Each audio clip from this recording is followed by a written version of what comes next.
लाखों करोड़ों लोग गंगा नहाने के लिए हरिद्वार आते हैं। कहते हैं कि गंगा में मात्र एक स्नान से सारे पाप धुल जाते हैं। लेकिन क्या आप जानते हैं कि गंगा कहां से और कैसे धरती पर आई?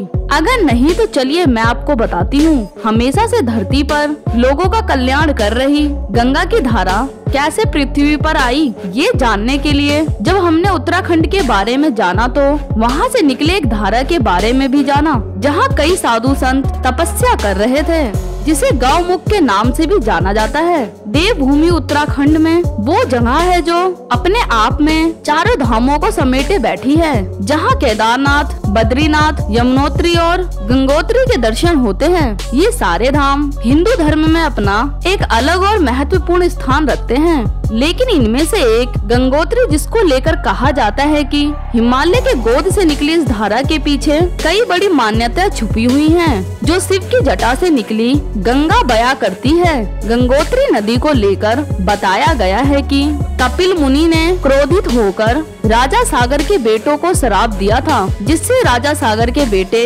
राख बन गए। जिसके बाद राजा सागर ने कपिल मुनि से क्षमा मांगी तो कपिल मुनि का दिल पिघल गया और उन्होंने राजा सागर से कहा कि स्वर्ग में प्रवाहित होने वाली नदी पृथ्वी पर आ जाए और उनके पवन जल का स्पर्श इस राख पर हो जाए तो उनके पुत्रों को प्रेत योनि से मुक्ति मिल जाएगी। वहीं कई पीढ़ियों के बाद राजा सागर के कुल में जन्मे राजा भगीरथ ने अपने पूर्वजों की आत्मा की शांति के लिए भगवान विष्णु की कठोर तपस्या की, जिसके बाद राजा भगीरथ गंगा को धरती पर लाने में सफल तो हुए, लेकिन चिंता की बात यह थी कि गंगा का वेग धरती झेल नहीं पाएगी। जिसके बाद भगीरथ ने शिव जी की तपस्या करी और उन्हें भी प्रसन्न कर लिया और भगवान शिव ने गंगा को अपनी जटाओं में धारण कर पृथ्वी पर भेज दिया। जिसके बाद राजा सागर के पुत्रों को मुक्ति मिली और वही समय है जब गंगा पहली बार धरती पर उतरी, जिसे लोगों ने गंगोत्री के नाम से जाना।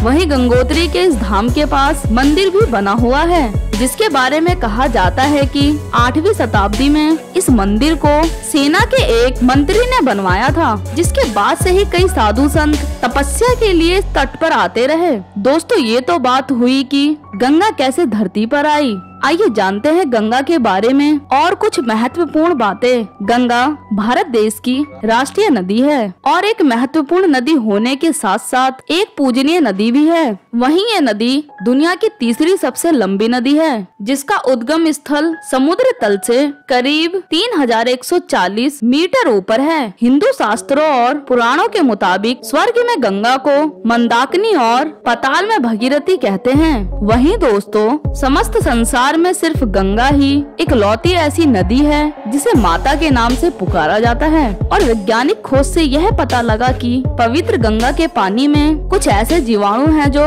सड़ाने वाले कीटाणुओं को पनपने नहीं देते। यही कारण है कि गंगा जी का पानी काफी लंबे समय तक खराब नहीं होता। यह बात आप शायद ही जानते हो कि भारत की सबसे लंबी नदी गंगा के मुहाने पर बना सुंदरवन डेल्टा दुनिया का सबसे बड़ा डेल्टा है। तो दोस्तों, माँ गंगा के लिए एक लाइक तो बनता ही है। अगर आपको मेरी इन्फॉर्मेशन पसंद आई तो चैनल को सब्सक्राइब कर बेल आइकन जरूर दबा दें। मैं मिलूंगी अगली बार, तब तक के लिए नमस्कार। वीडियो देखने के लिए थैंक्स।